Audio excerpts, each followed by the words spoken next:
Hello students, कैसे हैं आप लोग। स्वागत है आपका हमारे YouTube channel Rameez NEET biology classes में। आज हम लोग बात करने वाले हैं स्टूडेंट्स फॉर्म्ड एलिमेंट्स की। तो आइए अपनी बात को शुरू करते हैं, दैट इज फॉर्म्ड एलिमेंट्स। पिछले वीडियोस में स्टूडेंट्स हम लोग ने बात की थी ब्लड की। हम लोग ने बताया था कि ब्लड जो होता है वो दो चीजों से मिलकर के बनता है, the one is plasma and the other is formed elements. Plasma के बारे में हम लोग पढ़ चुके थे कि plasma straw coloured thick viscous liquid होता है जो ब्लड का 55% पार्ट बनाता है। प्लाज्मा का मेजर कंपोनेंट जो है वो वाटर है, it is 90 to 92% of water. दूसरा प्रोटीन होता है जो 6 से 8% होता है, और मिनरल्स होते हैं जो एनसीईआरटी ने मेन रूप से कोट किया हुआ है। उसके आगे जब हम लोग बढ़ते हैं स्टूडेंट्स तो हम लोग देखते हैं आगे की बात आती है किसकी, फॉर्म्ड एलिमेंट्स की। तो फॉर्म्ड एलिमेंट्स में क्या होते हैं, फॉर्म्ड एलिमेंट्स जो होते हैं students they includes blood corpuscles, they includes blood corpuscles. Blood corpuscles यानी कि ब्लड सेल्स यहां पर पाए जाते हैं। तो यहां पर हम लोगों को इन्हीं बातों पर फोकस करना होगा कि कितनी तरह के ब्लड कॉर्पसेल्स पाए जाते हैं और उनका फंक्शन, शेप, स्ट्रक्चर वगैरह कैसा होता है। तो formed elements include blood corpuscles and they makes 45% part of the blood। ये हमारे ब्लड का कितना परसेंट पार्ट बनाते हैं students, they makes 45% part of the blood। ये ब्लड का 45% भाग बनाते हैं। क्लियर। उसके बाद स्टूडेंट्स जब हम लोग और आगे बढ़ते हैं तो हम लोग देखते हैं यहाँ पर 3 तरह के ब्लड सेल्स आते हैं। कितनी तरह के कार्पसेल्स आते हैं, 3 types of blood corpuscles are present here। the one is erythrocyte, एक को हम लोग क्या कहते हैं, एरिथ्रोसाइट्स, जिनको हम लोग रेड ब्लड कॉर्पसेल्स भी कहते हैं। They are also known as red blood corpuscles और रेड ब्लड सेल्स। दूसरे आते हैं स्टूडेंट्स ल्यूकोसाइट्स।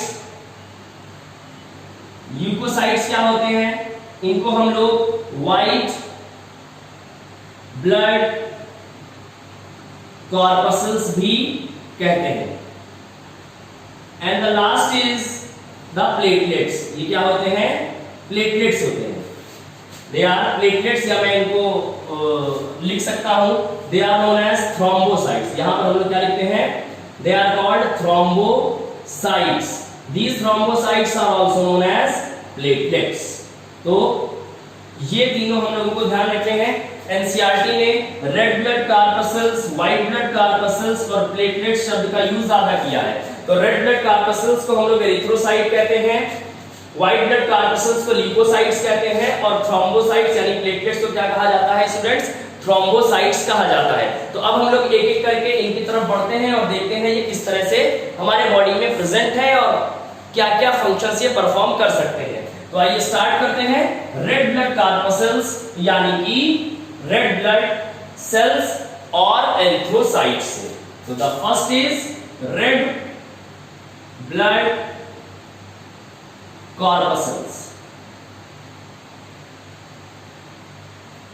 और चलिए यही लिखते हैं पहले, रेड ब्लड कॉर्पसेल्स।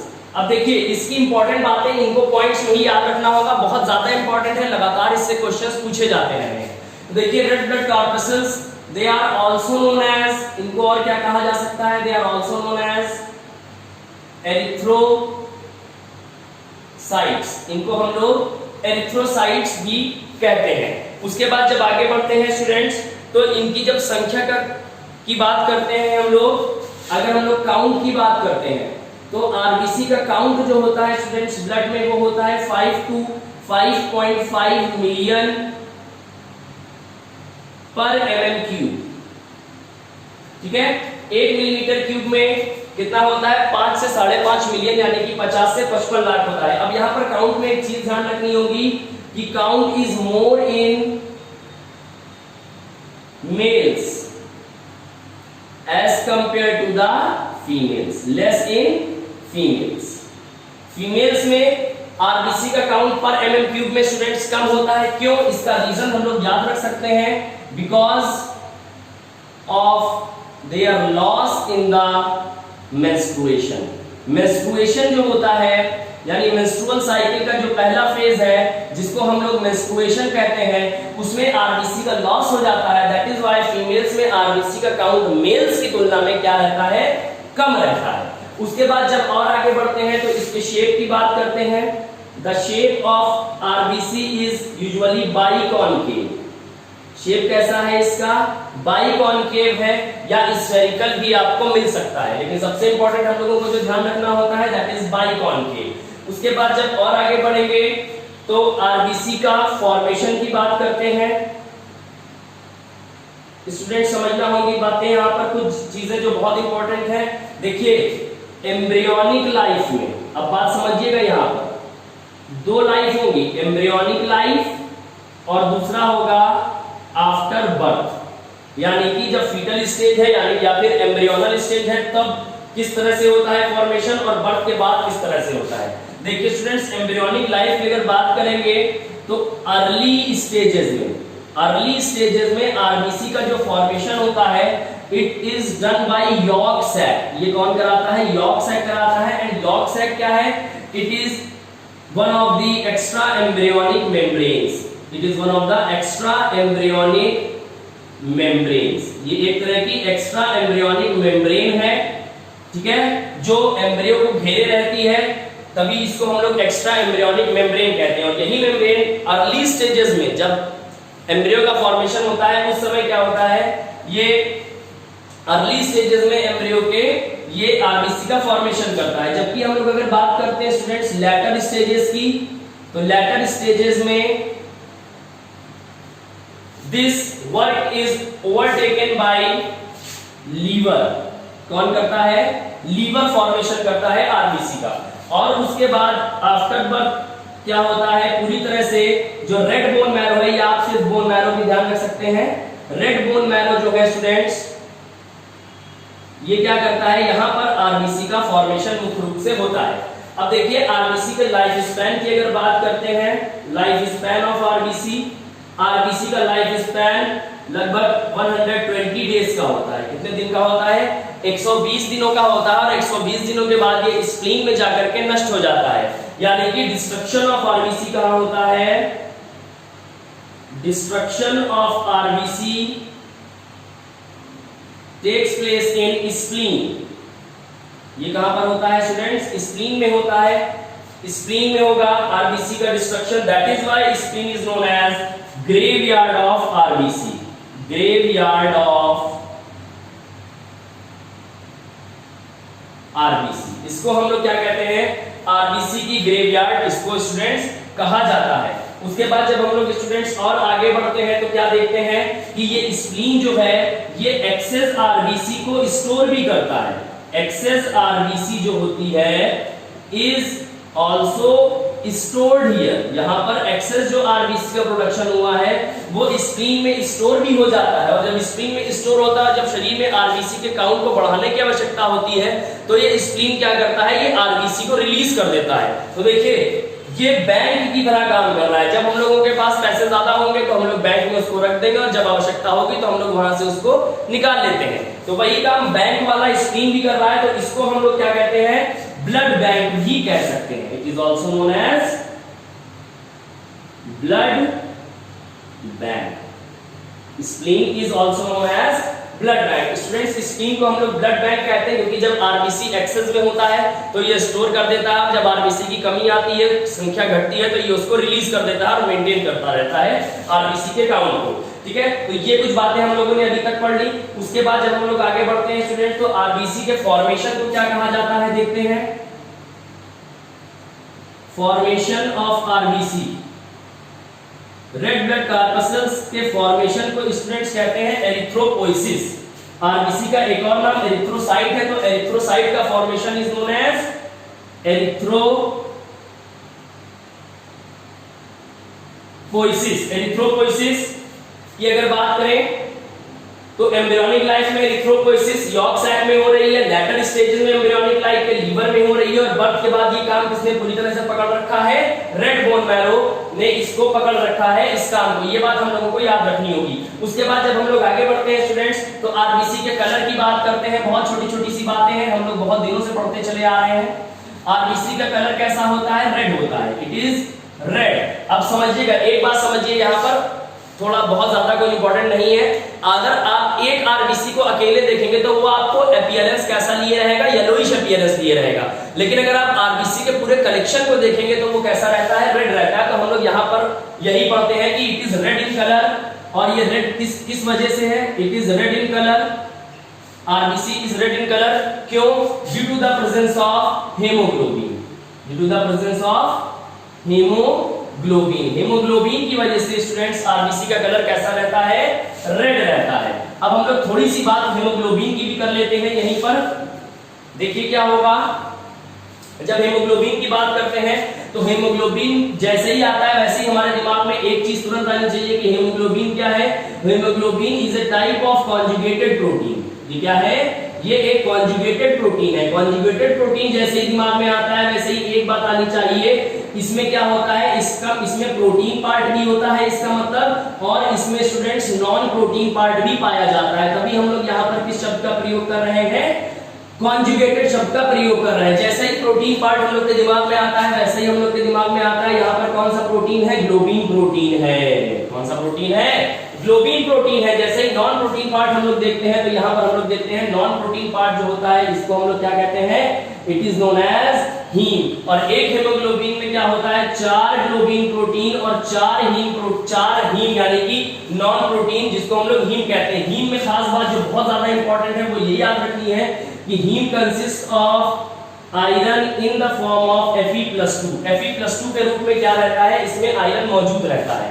और आगे बढ़ते हैं जब, और ये दोनों क्या रहते हैं, एक दूसरे से जुड़े रहते हैं, ठीक है। तो ये कुछ हेमोग्लोबिन की बात हो जाती है। उसके बाद अगर आरबीसी का काउंट डिक्रीज हो जाता है, decrease in count of RBC, decrease in RBC count, अगर आरबीसी का काउंट स्टूडेंट डिक्रीज हो जाता है तो इस कंडीशन को हम लोग क्या कहते हैं, then this condition is known as anemia, then this condition is known as anaemia.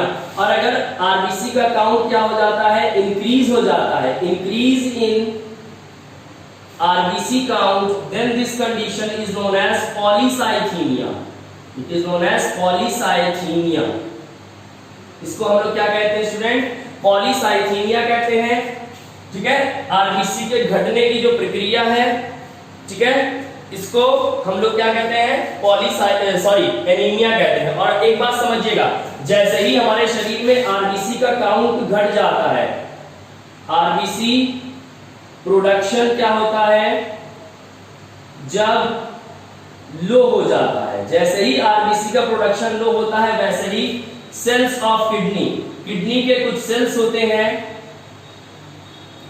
ये किडनी के सेल्स जो है ये एक हार्मोन निकालते हैं which is known as erythropoietin, it is known as erythropoietin. ये एरिथ्रोपोइटिन हार्मोन क्या करता है, it increases the RBC production, ये आरबीसी के प्रोडक्शन को क्या कर देता है, बढ़ा देता है। अब आरबीसी का प्रोडक्शन शब्द जैसे ही आता है वैसे ही दिमाग में एक बात और टकरानी चाहिए कि भाई वो कौन सी चीजें हैं जो आरबीसी के प्रोडक्शन के लिए रॉ मटेरियल का काम करेंगी। तो आरबीसी के प्रोडक्शन के लिए स्टूडेंट रॉ मटेरियल का काम कौन करता है, तो इस बात को समझना होगा। और आरबीसी के मैच्योरेशन में कौन से लोग हेल्प करते हैं, इन बातों को हम लोगों को समझना होगा। तो अब देखते हैं आगे, अगर आरबीसी के प्रोडक्शन की, आरबीसी के सिंथेसिस की बात करते हैं तो यहाँ पर कुछ चीजें जैसे iron and protein, they works as raw material for the formation of RBC. और जबकि मैच्योरेशन की बात करते हैं तो मैच्योरेशन में एक तो हो जाता है स्टूडेंट्स विटामिन B12 और दूसरा होता है विटामिन B9। विटामिन B12 जैसे ही दिमाग में आता है वैसे ही एक बात और टकराती है कि यार इसका भाई केमिकल नेम क्या है, साइनोकोबालैमिन, इसका नाम क्या है, साइनोकोबालैमिन। और जैसे ही विटामिन B9 आता है वैसे ही दिमाग में एक और चीज टकराती है, इसका केमिकल नेम क्या होना चाहिए, फोलिक एसिड। इसका केमिकल नेम क्या होता है स्टूडेंट्स, फोलिक एसिड होता है। तो आरबीसी के प्रोडक्शन के लिए रॉ मटेरियल, आरबीसी सिंथेसिस के लिए रॉ मटेरियल का काम कौन कर रहा है, आयरन एंड प्रोटीन्स। जबकि आरबीसी को मैच्योर कराने में कौन रोल प्ले कर रहा है students, it is being played by vitamin B12 and vitamin B9, that is cyanocobalamin and folic acid. तो ये बातें हम लोगों को ध्यान रखनी होती है। उसके बाद जल्दी से हम लोग और आगे अगर बढ़ेंगे तो यहाँ पर हम लोग स्टूडेंट्स कुछ चीजें और देखते हैं कि एक मैच्योर आरबीसी कैसी होती है, इनयूक्लिएटेड होती है। मैच्योर आरबीसी जो होती है क्या होती है, मैच्योर आरबीसी इज इनयूक्लिएटेड, यानी कि यहाँ पर न्यूक्लियस नहीं पाया जाता। ये बड़ी इंपॉर्टेंट बात है, ये बात हम लोगों को ध्यान रखनी होगी। एक इमेच्योर आरबीसी में तो न्यूक्लियस पाया जाता है, लेकिन स्टूडेंट जैसे ही आरबीसी मैच्योर होती है धीरे धीरे, वैसे ही उसमें क्या होता है, ये हेमोग्लोबिन, ये जो न्यूक्लियस है स्टूडेंट्स ये नहीं होता है। और एक मैच्योर आरबीसी में किसी भी प्रकार की मैक्सिमम सेल ऑर्गेनल्स भी नहीं पाई जाती है, जिसकी वजह से क्या होता है, अब इसका इफेक्ट क्या आ रहा है देखिए। इसकी वजह से जब इसके पास कोई सेल ऑर्गेनल नहीं है, कोई न्यूक्लियस नहीं है, तो ये क्या कर रहा है स्टूडेंट्स, तो इसको अपने ऊपर ऑक्सीजन खर्चने की भी आवश्यकता नहीं है। यानी कि ये कौन सा रेस्पिरेशन करता है, आरबीसी खुद एनारोबिक रेस्पिरेशन करता है। आरबीसी खुद कैसा रेस्पिरेशन करता है, एनारोबिक रेस्पिरेशन करता है। RBC performs anaerobic respiration, performs anaerobic respiration. एक बात पॉइंट जो यहां पर ध्यान रखना है वो ये है स्टूडेंट्स कि आरबीसी बहुत सारे ऑक्सीजन को कैरी तो करता है, लेकिन आरबीसी खुद उस ऑक्सीजन का बिल्कुल भी इस्तेमाल नहीं करता है, because it performs anaerobic respiration. और एनारोबिक रेस्पिरेशन का मतलब होता है कि ऐसा रेस्पिरेशन जो ऑक्सीजन की एब्सेंस में होता है, that is known as students anaerobic respiration. ये बात हम लोगों को ध्यान रखनी होगी। उसके बाद देखिए मैच्योर आरबीसी इज इनयूक्लिएटेड। इसका रीजन पूछता है कि भाई ऐसा क्यों है कि मैच्योर आरबीसी इनयूक्लिएटेड है। ऐसा इसलिए है स्टूडेंट्स ताकि हेमोग्लोबिन को ज्यादा से ज्यादा जगह प्रोवाइड की जा सके, और जिसकी वजह से ज्यादा ऑक्सीजन आकर के हेमोग्लोबिन से बाइंड हो सके। तो बस ये बात हम लोगों को ध्यान रखनी है, ये इनयूक्लिएटेड क्यों होता है, to provide more space for the hemoglobin. Hemoglobin को ज्यादा से ज्यादा स्पेस देने के लिए, ताकि ज्यादा से ज्यादा हेमोग्लोबिन आ सके। और एक बात देखिए यहाँ पर हेमोग्लोबिन की अगर याद आती है मुझको, तो वो ये है कि एक हेमोग्लोबिन का मॉलिक्यूल मैक्सिमम, एक हेमोग्लोबिन का मॉलिक्यूल मैक्सिमम कितने ऑक्सीजन को कैरी कर सकता है स्टूडेंट्स, एक हेमोग्लोबिन का molecule can carry maximum of 4 oxygen molecules. ये बात बहुत ज्यादा इंपॉर्टेंट है। One haemoglobin molecule can carry maximum of, one haemoglobin, एक हेमोग्लोबिन का मॉलिक्यूल मैक्सिमम 4 ऑक्सीजन को कैरी कर सकता है। और एक ऑक्सीजन एक ग्लोबिन प्रोटीन में बनता है, और यहाँ पर कितने ग्लोबिन है, 4 ग्लोबिन है, तो इसका मतलब 4 ऑक्सीजन यहाँ पर बन सकते हैं। क्लियर हो जाती है ये बात इस तरह से। जब आगे बढ़ते हैं स्टूडेंट्स तो कुछ और बेसिक सी बातें जिनको हम लोग याद रख सकते हैं कि फंक्शंस की अगर बात कर लें, किसकी बात कर लेते हैं अगर हम लोग स्टूडेंट्स, आरबीसी के फंक्शंस की बात कर लेते हैं अगर, तो बस कंक्लूड कर दिया जाता है यहाँ पर। इसको जो मेन चीजें थी वो सब हो गई। अगर हम लोग स्टूडेंट्स इसकी बात करेंगे, फंक्शंस ऑफ आरबीसी की बात करेंगे, तो आरबीसी का ये भाई ऑक्सीजन का ट्रांसपोर्ट करता है, कार्बन डाइऑक्साइड का ट्रांसपोर्ट करता है, और पीएच को मेंटेन करता है। यही 3 मेन फंक्शन होते हैं इसके, ठीक है। तो अगर if we are talking about the functions of RBC, functions की बात करते हैं आरबीसी के, तो पहला होता है transport of O2, transport of oxygen. Students RBC जो है ये बहुत सारे ऑक्सीजन को अपने में मानते हैं, लेकिन लगभग 97% of oxygen travel when it binds with hemoglobin. और हीमोग्लोबिन जब ऑक्सीजन से बंधता है, हीमोग्लोबिन विद ऑक्सीजन, हीमोग्लोबिन जब ऑक्सीजन से बन जाता है then it is known as oxy hemoglobin. तब ये क्या कहलाता है students, then it is known as oxy hemoglobin. उसके बाद ये स्टूडेंट्स कार्बन डाइऑक्साइड का भी ट्रांसपोर्ट करता है। कार्बन डाइऑक्साइड देखिए हमारी बॉडी में 2 रूपों में चलता है, एक तो बाइकार्बोनेट के रूप में और दूसरा कार्बामिनो हेमोग्लोबिन के रूप में। अब समझिएगा जरा बात को, when hemoglobin binds with CO2 then it is known as carbamino hemoglobin. अब इसको हम लोग क्या कहते हैं, कार्बामिनो हेमोग्लोबिन कहते हैं स्टूडेंट्स। और जो कार्बन डाइऑक्साइड है ये एज बाइकार्बोनेट भी हमारी बॉडी में ट्रैवल करता है। लगभग students 70% of carbon dioxide travels in the form of bicarbonate. क्या होता है, ये कार्बन डाइऑक्साइड जो है ये आरबीसी में मौजूद पोटेशियम बाइकार्बोनेट से मिक्स हो जाता है, ठीक है, और उस फॉर्म में ट्रैवल यानी कि बाइकार्बोनेट के रूप में ट्रैवल करता है। और इसमें कौन सा एंजाइम की आवश्यकता पड़ती है, कार्बोनिक एनहाइड्रेज की। और ये कार्बोनिक एनहाइड्रेज किसमें पाया जाता है, it is found in RBC. Carbonic anhydrase किसमें पाया जाता है, आरबीसी में ये पाया जाता है, ठीक है। उसके बाद तीसरा क्या फंक्शन हो सकता है students, it maintains the pH of the blood. It maintains pH of blood. ये ब्लड के पीएच को भी मेंटेन करता है। क्यों, क्योंकि हेमोग्लोबिन जो है, because hemoglobin act as acid base buffer. ये एसिड बेस बफर की तरह काम करता है, तो इस तरह से ब्लड के पीएच को भी मेंटेन रखता है। ब्लड का पीएच यानी लगभग 7.4 के आसपास होता है, ठीक है, तो ये इस तरह से पीएच को मेंटेन रखता है। एक चीज जो एक्स्ट्रा यहाँ पर बताते हैं, स्मोकिंग के केस में क्या होता है स्टूडेंट्स, स्मोकिंग, जो लोग स्मोकर्स होते हैं, स्मोकिंग में क्या होता है, कार्बन मोनोऑक्साइड गैस आती है।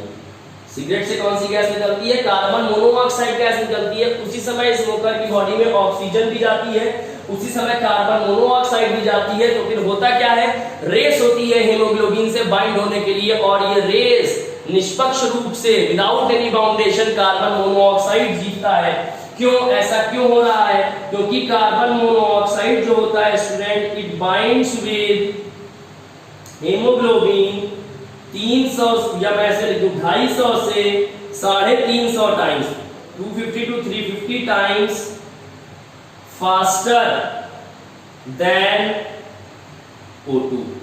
कार्बन मोनोऑक्साइड और ऑक्सीजन में जब रेस होगी हेमोग्लोबिन से बाइंड होने के लिए, तो हमेशा कार्बन मोनोऑक्साइड ही जीतेगा स्टूडेंट्स, क्योंकि कार्बन मोनोऑक्साइड जो है हेमोग्लोबिन से 250 से 350 गुना तेजी से बनता है, बाइंड होता है as compare to the oxygen, जिसकी वजह से शरीर में ऑक्सीजन की कमी होने लगती है। जब ये ऑक्सीजन की कमी होती है तो ब्लड में ऑक्सीजन कम होता है। जब ब्लड में ऑक्सीजन कम होता है तो हार्ट की मसल्स को भी ऑक्सीजन कम जाता है, और जब हार्ट की मसल्स को ऑक्सीजन कम जाता है तो हार्ट की मसल्स क्या होती है, ऑक्सीजन की कमी से डैमेज हो जाती है, and this condition is known as heart attack. इसी वजह से हम लोग कहते हैं जो स्मोकर्स हैं उनमें हार्ट अटैक के चांसेस बढ़ जाते हैं।